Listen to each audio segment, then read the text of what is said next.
नमस्कार। 8 PM में एक बार फिर आपका स्वागत है और मैं हूं दर्शपर गुप्ता। आज बजट पेश किया गया। हालांकि 2024 का ये इंटीरियम बजट था, चूंकि चुनाव आने वाले हैं, लेकिन इस बजट को लेके अलग अलग ओपिनियन सबके सामने थे। कोई कह रहा था कि चुनावों को देखते हुए इस बजट को पेश किया गया है, कोई कह रहे थे कि इस बजट में कुछ है ही नहीं। लेकिन सरकार का यह दावा है कि यह बजट आम लोगों के लिए, आम जनता का बजट है। तो सबसे पहले हम आज के बजट के बारे में आपको दिखाते हैं एक रिपोर्ट, और उसके बाद आज के समाचार। आज केंद्रीय वित्त मंत्री निर्मला सीतारमण द्वारा संसद के संयुक्त सत्र में छठा अंतरिम बजट पेश किया गया। अपने 57 मिनट के भाषण में वित्त मंत्री निर्मला सीतारमण ने देश का अंतरिम बजट पेश करते हुए रेलवे को लेकर भी कुछ खास ऐलान किए हैं। वित्त मंत्री ने नॉर्मल यानी साधारण रेल डिब्बों को वंदे भारत स्टैंडर्ड में बदलने की बात कही। इसके अलावा 3 बड़े रेलवे इकोनॉमिक कॉरिडोर का ऐलान भी किया। वहीं पैसेंजर ट्रेनों के परिचालन में सुधार करने की भी बात कही गई है। वहीं बजट में युवाओं, किसानों और महिलाओं के लिए कई योजनाओं का ऐलान किया गया है। हालांकि अंतरिम बजट में इनकम टैक्स के स्लैब में कोई बदलाव नहीं किया गया है। स्टार्टअप के लिए टैक्स छूट 1 वर्ष के लिए बढ़ा दी गई है।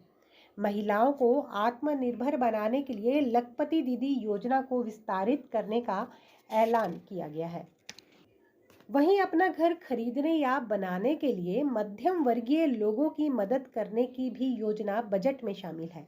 वहीं रूफटॉप सोलराइजेशन के माध्यम से 1 करोड़ परिवार हर महीने 300 यूनिट मुफ्त बिजली प्राप्त करने में सक्षम होंगे। रुपयों की जरूरत पूरा करने के लिए सरकार द्वारा वित्तीय क्षेत्र तैयार किए जाएंगे। बजट में ज्यादा मेडिकल कॉलेज खोले जाने के लिए कमेटी गठित करने की भी बात कही गई। सर्वाइकल कैंसर से निपटने के लिए 9 से 14 वर्ष की उम्र की लड़कियों के टीकाकरण पर जोर देने की बात भी बजट सेशन में हुई। वहीं आयुष्मान भारत योजना के तहत स्वास्थ्य देखरेख में सभी आशा वर्कर्स, आंगनवाड़ी वर्कर्स और हेल्पर्स को शामिल किया जाएगा। नया यूविन प्लेटफॉर्म और मिशन इंद्रधनुष के तहत पूरे देश में तेजी से काम किया जाएगा। डेयरी किसानों के लिए योजना बनाई जाएगी तो मछली पालने के लिए एक्वा पार्कों की स्थापना होगी। रक्षा बजट की बात करें तो पिछले साल के मुकाबले 27,000 करोड़ का बजट बढ़ाया गया है।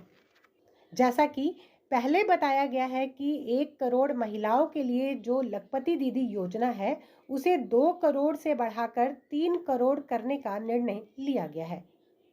सार्वजनिक परिवहन नेटवर्क के लिए अधिक से अधिक ई बस के इस्तेमाल को पेमेंट सिक्योरिटी के जरिए बढ़ावा मिलेगा। वहीं नई कर योजना के तहत अब 7 लाख की आय वाले करदाताओं के लिए कोई देनदारी नहीं होगी। बजट भाषण में मध्यम वर्गीय परिवारों के लिए आवास, घरों में सौर ऊर्जा लगाए जाने और टैक्स रेट में कोई बदलाव न करना मुख्य रूप से आकर्षण के केंद्र रहे। गौरतलब है कि यह मोदी सरकार के कार्यकाल का दूसरा अंतरिम बजट था। महत्वपूर्ण बात यह है कि अंतरिम बजट मुख्य रूप से नई सरकार के कार्यभार संभालने तक आवश्यक सेवाओं को बनाए रखने के लिए ही होता है, लेकिन इससे कई प्रमुख उम्मीदें भी होती हैं। इसे अक्सर उस समय पेश किया जाता है जब सरकार का कार्यकाल समाप्त होने में कम समय बचा रहता है। All, regardless of their social standing, get access to opportunities. We are addressing systemic inequalities that had plagued our society. We focus on outcomes and not on outlays so that the social economic transformation is achieved. As our Prime Minister firmly believes, we need to focus on 4 major castes. They are Garib, Mahilayein, Yuva and Annadata. Their needs, their aspirations and their welfare are our highest priority. The country progresses when they progress. All 4 require and receive government support in their quest to better their lives. Their empowerment and well-being will drive the country forward. Garib Kalyan, Desh Ka Kalyan. We believe in empowering the poor. The earlier approach of tackling poverty through entitlements had resulted in very modest outcomes. When the poor became empowered partners in the development process, government's power to assist them also increases manifold. With the pursuit of Sabka Saath, in these 10 years, the government has assisted 25 crore people to get freedom from multi-dimensional poverty. Our government's efforts are now getting synergized with energy and passion of such empowered people. This is truly elevating them. Lok Sabha चुनाव को देखते हुए इस budget में वित्त मंत्री निर्मला सीतारमण ने 4 जातियों को लामबंद किया, जिसमें किसान, महिला, गरीब और युवा को रखा गया। बजट के बाद राजनीतिक बयानों का दौर शुरू हो गया। इसी कड़ी में जम्मू कश्मीर के पूर्व सीएम और नेशनल कॉन्फ्रेंस के नेता फारूक अब्दुल्ला ने बजट पर अपनी पहली प्रतिक्रिया दी। उन्होंने कहा कि हम उम्मीद करते हैं कि इससे आम लोगों को फायदा हो, वतन आगे बढ़े, तरक्की करे, रोजगार बढ़े, उद्योग बढ़े, पर्यटन बढ़े, यही हमारी ख्वाहिश है। जम्मू कश्मीर प्रशासन ने आज एक बड़े फेरबदल में 2 आईएएस और आईएफएस अधिकारियों सहित 230 नौकरशाहों का तबादला किया। इसकी जानकारी अधिकारियों ने गुरुवार को दी। बुधवार देर रात जारी एक आदेश के मुताबिक तबादले किए गए लोगों में 36 विशेष सचिव अधिकारी, 60 अतिरिक्त सचिव, 85 उप सचिव और 45 अवर सचिव शामिल हैं। आईएएस अधिकारी प्रदीप कुमार को निदेशक अभिलेखागार से स्थानांतरित कर दिया गया है। वहीं पर पुरातत्व और संग्रहालय जम्मू कश्मीर और वन विभाग में सचिव के रूप में तैनात किया गया है। चोरी के आरोप में गांधीनगर पुलिस थाने में लॉकअप में बंद एक आरोपित की संदिग्ध परिस्थितियों में मौत हो गई। आरोपित को बीते मंगलवार को गांधीनगर पुलिस ने नानक नगर इलाके में हुई एक चोरी के मामले में गिरफ्तार किया था। आरोपित साहिल सैनी पुत्र रमेश कुमार निवासी नगरी कठुआ की मौत के कारणों का पता लगाने के लिए पुलिस ने जीएमसी अस्पताल के 4 डॉक्टरों के बोर्ड का गठन किया है। वहीं हिरासत में मौत की जांच के लिए जिला प्रशासन ने मजिस्ट्रेट से मामले की जांच करवाने के निर्देश दिए हैं। फिलहाल पोस्टमार्टम यहाँ पर चल रहा है। जब तक पूरी जानकारी, हालांकि जितनी भी हमारे पास खबर थी, ये कुछ सूत्रों के हवाले से खबर थी, कुछ निजी किसी अखबार ने भी इसे रात को छापा था। फिलहाल अब तक की यही जानकारी है कि उसने फंदा लगाकर कोशिश की, लेकिन उसे जब हॉस्पिटल में पहुंचाया गया तो डॉक्टरों ने उसे मृत्यु घोषित कर दिया गया। फिलहाल अब तक की यही हमारे पास खबर थी। जैसे कोई और खबर निकलकर सामने आएगी वो भी हम आप तक पहुंचाने का पूरा प्रयास करेंगे। लंबे ड्राई स्पेल के बाद बीती रात श्रीनगर, अनंतनाग, पुलवामा, कुलगाम समेत घाटी के कई इलाकों में इस सीजन की पहली बर्फबारी हुई। वहीं जम्मू में बीती रात 3 बजे से सुबह तक बारिश हुई। बिगड़े मौसम के चलते रामबन में जम्मू श्रीनगर राष्ट्रीय राजमार्ग बंद हो गया है। इससे पहले बुधवार को जम्मू कश्मीर में कश्मीर घाटी समेत जम्मू संभाग के कई पर्वतीय इलाकों में बर्फबारी के साथ मैदानी इलाकों में बारिश हुई।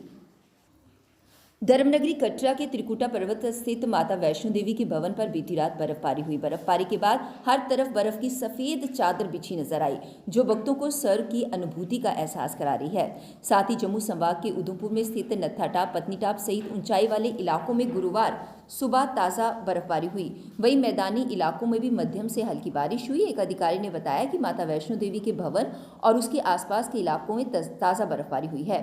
त्रिकुटा पहाड़ी क्षेत्र आज सुबह बर्फ की चादर से ढका हुआ नजर आया। उन्होंने बताया कि त्रिकुटा पहाड़ियों में भैरव घाटी और हिमकोटी और मंदिर तक जाने वाले मार्ग पर भी बर्फबारी हुई है। श्री अमरनाथ यात्रा वेलफेयर द्वारा प्रेस कॉन्फ्रेंस को संबोधित किया गया, जिसमें सदीका खान ने अयोध्या में रामलला के दर्शन किए और उसके बाद प्रेस कॉन्फ्रेंस के माध्यम से अपने अनुभव साझा किए। साथ क्यों हुआ? बट मुझे लगता है मेरे साथ इसलिए हुआ क्योंकि मैं 10-15 साल से मैं लंगर चलाती हूँ। यात्रा के भी लंगर चलाती हूँ यहाँ जम्मू में, उसके बाद मैं मनसा देवी में लंगर चलाती हूँ, मैं 5 पीरों का भी चलाती हूँ वहाँ सरंद में, मतलब कहीं भी होता। अभी जस्ट पीछे 5 पीरों का था तो वहाँ पे मैंने अपना खून ब्लड दान किया वहाँ उन लोगों को 2 पौंड। तो मुझे नहीं लगा कि मैं कोई एक मुस्लिम हूँ, मैं हर धर्मों को मानने वाली हूँ, पहले भाईचारा और धर्म अपना नहीं कहता कि हाँ आप लोग मतलब अपने धर्म चेंज करो, या आपने श्री राम नारा लगा दिया, या आपने गुरु जी का कह दिया, या कोई भजन गा दिया। ये मुझे लगता है कि इन चीज़ों में कुछ नहीं रखा हुआ। तो मज़हब दुनिया पे बने हुए, राम रहीम एक है, तो एक लेके चलना चाहिए, मेरा ये कहने का मतलब है। उसके बाद मैं वहाँ पाड़ा से निकली, हमारे टंडार करना एक साधना टॉप है हमारी, बहुत ख़तरनाक एरिया है, वहाँ से निकली मैं। निकलने के बाद मैं यहाँ जम्मू में पहुँची, यहाँ मुझे अपने ये मिल गए, और मेरे मंच पे जो भी बैठे इनका पहले तो मैंने स्वागत ही नहीं किया, तो मैंने सरदार जी का स्वागत कर रही हूँ, विक्रम जी का, अपने दूसरे बैठे इनके सबका, आपका नाम अक्षर जी का, अक्षर महाजन जी का स्वागत कर रही हूँ, अपने इनका स्वागत कर रही हूँ, जो मेरे साथ मेरी टीम में खड़े हैं, और इन लोगों के साथ हमेशा खड़ी रहती हूँ मैं भी, ये भी मेरे साथ। शिवसेना हिंदुस्तान के राज्य प्रमुख पंडित राजेश केसरी की अध्यक्षता में प्रेस वार्ता को अंजाम दिया गया, जिसमें उन्होंने कहा कि आतंकी अब पूरी तरह से समझ चुके हैं कि जम्मू कश्मीर में उनका कुछ नहीं होने वाला। पाकिस्तान बार बार बाड़े के आतंकियों को तैयार कर जम्मू कश्मीर में बेचता है, लेकिन अब उनकी रास यहाँ नहीं चलने वाली।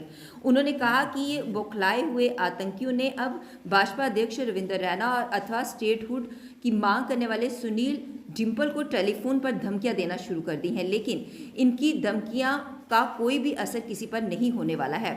अब आतंकियों को हर तरफ से मुंह तोड़ जवाब मिल रहा है। और अब हमारी युवा पीढ़ी भी ये चीज समझ चुकी है कश्मीर से और जम्मू पहाड़ी इलाकों से कि जो पाकिस्तान है खाली हमें भड़काता है और हमारे युवा पीढ़ी को जो है सीधा मौत के गिरास में डालता है, क्योंकि आतंकवादी की उम्र जो है केवल 2 से 1 साल रहती है। इससे ज्यादा आतंकवादी जो है नहीं चल सकता, चाहे वो TRF का हो, चाहे वो लश्कर तोबा का या जैशे मोहम्मद का हो। 2-3 साल से ज्यादा आतंकवादी की उम्र नहीं होती है। तमाम आतंकवादी इस चीजों से हताश हो चुके हैं कि जम्मू कश्मीर में माहौल जो है ठीक हो चुका है। कश्मीर में भी अब लाल चौक में आम जो है पर्यटक जो है घूम रहे हैं। इस चीज से दुखी होकर जम्मू कश्मीर के जो आतंकवादी पाकिस्तान से आए हुए हैं, अब तमाम पार्टियों के नेताओं को, उनके अध्यक्षों को जो है धमकियां दे रहे हैं टेलीफोनों पर। भाजपा के भी अध्यक्ष को, और सुनील डिम्पल है, और तमाम कई ऐसे जो नेता थे जिनके घरों में छोटे छोटे पटाखे पीछे न चलाकर उनको डराने की कोशिश की गई, लेकिन तमाम नेता अभी तक डरे नहीं हैं। और आतंकवाद को हम समझाना चाहते हैं कि जम्मू कश्मीर में अब आतंकवादियों को घुसने नहीं दिया जाएगा।